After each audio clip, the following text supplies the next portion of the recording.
بسم اللہ الرحمن الرحیم۔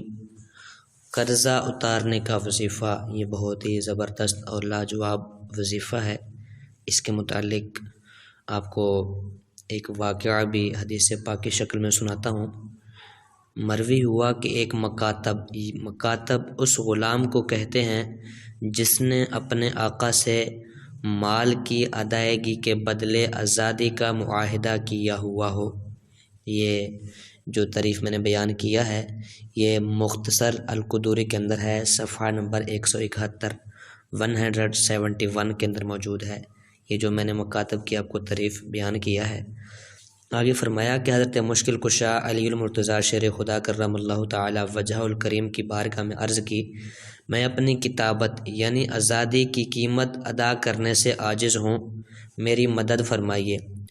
آپ رضی اللہ تعالی عنہ نے فرمایا، میں تمہیں چند کلمات نہ سکھاؤں جو رسول اللہ صلی اللہ تعالی علیہ وآلہ وسلم نے مجھے سکھائے ہیں۔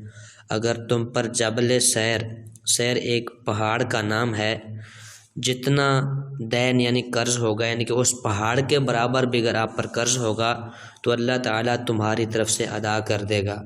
تو آپ نے فرمایا، تم یوں کہا کرو، اللہم اکفنی بحلالک عن حرامک واغننی بفضلک عمن سواک۔